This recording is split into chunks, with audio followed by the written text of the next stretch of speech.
अस्सलाम वालेकुम, मैं हूँ खान ज़मान और आप हैं VIP English grammar by Khan के साथ।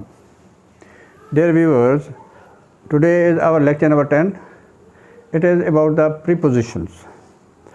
Preposition ये बड़े अहम अल्फाज होते हैं और they play a very important role in the grammar. अगर किसी भी सेंटेंस में ना अगर हम प्रीपोजिशन ना लगाएं तो वो सेंटेंस जो है ना that fails to give its meaning. मतलब फॉर एग्जाम्पल यहाँ पे है ना कि the cat is the table. अब यहाँ पे मतलब ये चीज़ बता रही है कि इधर this vacant place this need some word to make this whole sentence a meaningful sentence. So if I use on here, the cat is on the table, the sentence is meaningful. Likewise, if I say the cat is under the table, it also becomes a meaningful sentence. In the same way, अगर मैं ये कहूँगा कि the cat is beside the table तो फिर भी हो जाता है। So preposition is essentially a word that links a noun or a pronoun or a noun phrase. Noun phrase वो अल्फाज का मजमू होती है। ये फ्रेजेस हम डिस्कस इंशाल्लाह करेंगे। तो फ्रेज़ जो होती है ना, ये नाउन फ्रेज़ हम कहते हैं, ये it function like a noun होते हैं। दो तीन अल्फाज का मजमू होती है but it function as a noun to some other part of the sentence. जैसा कि अब ये जो है इस वर्ड ऑन ने ना इनको मिला दिया, इन दो पार्ट्स को मिला दिया। अच्छा, अब ये याद रखें कि प्रीपोजिशन के लिए ना there is no definite rule कि how to choose the preposition. अब यहाँ एक ही प्रीपोजिशन आप देखेंगे जिस वक्त हम एज वो एडवांस तो हम देखेंगे कि एक single word a word is use for different purposes. So ये जो है ना मतलब अब इनका फंक्शन क्या करते हैं, they are use to show that direction. ये डायरेक्शन को शो करने के लिए इस्तेमाल होते हैं, लोकेशन के लिए इस्तेमाल होते हैं, टाइम वगैरह के लिए इस्तेमाल होते हैं। सो मतलब इनका ये जो है ना ये एक्चुअली फंक्शन है। अच्छा, एक ख़ास निशानी जो प्रीपोजिशन की वो ये है ना कि प्रीपोजिशन से पहले कुछ भी होगा लेकिन प्रीपोजिशन के बाद नाउन आएगा, प्रोनाउन आएगा, जेरेंड आएगा या इन्फिनेटिव आएगा। इन्फिनेटिव टू और वर्ब की पहली फॉर्म ये आएगा, वर्ब नहीं आएगा। ये एक ख़ास निशानी है इसकी प्रीपोजिशन की कि preposition will always be followed by a noun और अ प्रोनाउन और अ जेरेंड और इन्फिनेटिव। अच्छा, सो अब they have pronoun, they have many different contextual uses. अब कंटेक्स्ट एक्चुअली ना ये बैकग्राउंड को कहते हैं, सियाक व सबाब को कहते हैं कि हम शुरू में क्या था बाद में क्या है। सो कंटेक्चुअल यूजेस इनके डिफरेंट होते हैं। मसलन मैं आपको बताता हूँ ना, एंग्री एट। अब एंग्री एट है ना, एंग्री एट और एंग्री विद, एंग्री के बाद विद भी आता है, एट भी आता है। सो अब मैं कहता हूँ कि ही इज़ एंग्री विद भी लगाऊँ या ही इज़ एंग्री एट भी लगाऊँ। तो इसके लिए ना बस I let you know different methods वो थोड़े से हैं। उसमें क्या होगा कि जिस वक्त भी शख्सियत की बात आएगी हम विद लगाएंगे। He is angry with me, angry with आगे पर्सनैलिटी आएगी। एंग्री एट बिहेवियर आ जाएगा। लाइकवाइज एग्री टू और एग्री विद। इसी तरह जब एग्री विद होगा ना तो ये छोटी छोटी चीज़ें हैं, वो हैं ये ट्रिकी, ये बड़े ट्रिकी होते हैं। सो इसको अब ज़ाहिर बात है कि ट्रिकी चीज़ को ट्रिक से ही किसी तरीके से हम करेंगे। सो इसके लिए ना थोड़े छोटे ऐसे छोटे बनाए हुए हैं जो इंशाल्लाह ये लंबा लेक्चर होगा। आज का लेक्चर यहीं तक होगा, उसके बाद जो है ना फिर नेक्स्ट लेक्चर होगा, मे बी 1 or 2 लेक्चर्स इसके बाद और होंगे। सो जैसा कि ना एग्री टू और एग्री विद आगे शख्सियत होगी। I agree with you in this matter, यानी एग्री विद के बाद जो है ना शख्सियत आएगी। लेकिन एग्री टू अब इसके बाद प्रपोजल होती है। अब आपने याद ऐसे करना, तो याद करने का भी तरीका बताओ आपको। वो ऐसे आप याद करेंगे कि लफ्ज़ को याद करें, उसके बाद प्रपोजल याद करें और जो सेंटेंस है ना, एक सेंटेंस देखें, सेंटेंस में से एक लफ्ज़ याद करें। जैसे कि अब यही एंग्री है ना, एंग्री का मतलब मैंने करना है तो angry with me, angry with person, angry with person, angry with person, आप ऐसे याद करेंगे। अच्छा, तो इसी तरह agree to proposal, agree to proposal, agree to proposal, ऐसे आप याद करेंगे। एबाइड इन लॉ मतलब है यानी कानून की पाबंदी करना, तो ऐसे है believe in, abide by law, abide by law, abide by law कहेंगे, ठीक है। अच्छा, believe in God, believe in God, believe in God, तो आप इसको ना 3 लफ्ज़ याद करना है आपने। एक लफ्ज़ आपने सेंटेंस में से लेना है, बाकी पीछे जो है ना आपका वो प्रीपोजिशन और उसके बाद जो है ना कुछ लफ्ज़ होगा।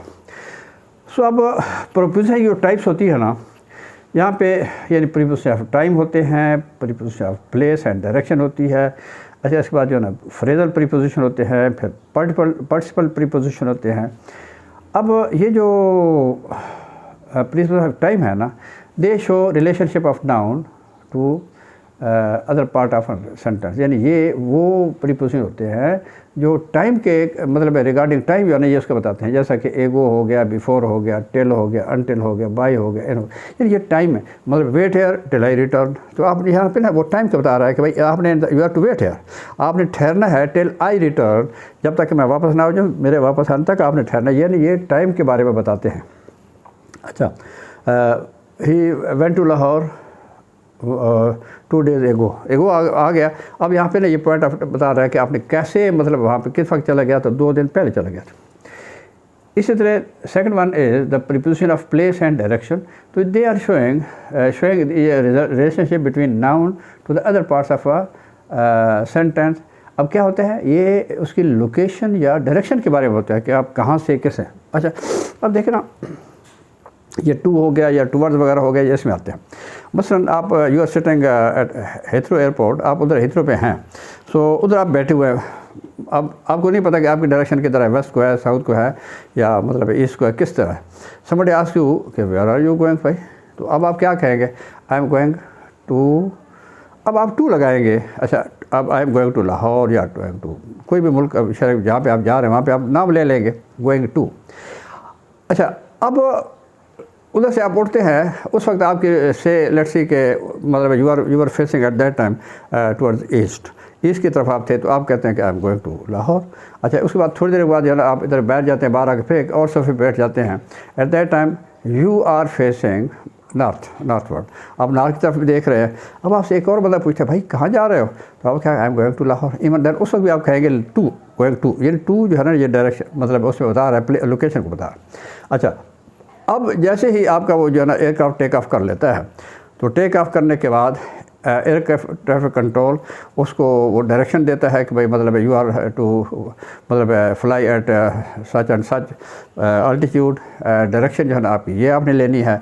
अब उस वक्त जो है ना यानी वो जो है ना वो लाहौर की तरफ मतलब now the instrument in the cockpit they are showing the direction of Lahore at that time, वहाँ पे जो भी उसका लैटिट्यूड है वो आपको बता रहे हैं। अब नाउ यहाँ पे इस तरफ जा रहे हैं, now the plane is headed toward Lahore.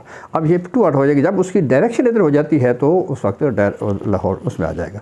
इससे मैं आपको इंटरेस्टिंग एक बात बताता हूँ, अब इन टू है और इन है। अब इन टू होता है कि जब कोई चीज़ मूविंग चीज़ आ रही हो, the man is coming in to the room. अब यहाँ पे बंदा पहुँचा नहीं है, but he is moving and he is moving in to the room. ना जब जैसे मैं पहले आ रहा था बाहर से तो आई वॉज मूविंग, उस वक्त मैं आई वॉज मूविंग यानी इन टू द रूम। लेकिन जब मैं when I have enter the room और मैं बैठ गया हूँ ना, now I have become a part of this room, so eight that time now अब मुझसे कोई बंदा पूछेगा क्या होगा, I am in the room. ठीक है, इन द रूम। ये चीज़ें हम खैर इंशाल्लाह डिस्कस करेंगे, आपको जो हमारे वो सिंपल से रूल है ना, कुछ जट के असूल हैं, वो आपको इंशाल्लाह बताएंगे। सो अब इसमें जो है ना यहाँ पे ऑन होगा, एट होगा, बाई, टूवर्ड्स वगैरह एंड सो ऑन। आगे फ्रेजल प्रीपोजिशन होते हैं। फ्रेजल प्रीपोजिशन जहाँ पे होते हैं, this is a combination of 1, 2 और मोर वर्ड्स फंक्शनिंग लाइक अ प्रीपोजिशन। ये याद रखें, ये एक, दो या दो से ज़्यादा अल्फाज का मजमू होते हैं, इकट्ठे होते हैं, लेकिन इकट्ठा काम करते हैं, ये इकट्ठे चलते हैं, मतलब हैंड इन हैंड ये इकट्ठे होकर चलते हैं। अब ये इसमें ना फ़र्क है, फ्रेजल प्रीपोजिशन और प्रीपोजिशनल फ्रेज में फ़र्क है, ये याद रख लेना। These are not the prepositional phrase, they are phrasal preposition. अब फ्रेज़ किसको कहते हैं? फ्रेज़ जो होती है ना, फ्रेज़ इसमें एक वर्ब और उसके साथ अगर हम कोई मिला दें ना, प्रीपोजिशन मिला दें, तो उसके बाद जो है ना वो एक वो फ्रेज़ बनती है। कैसे भला? Abide by.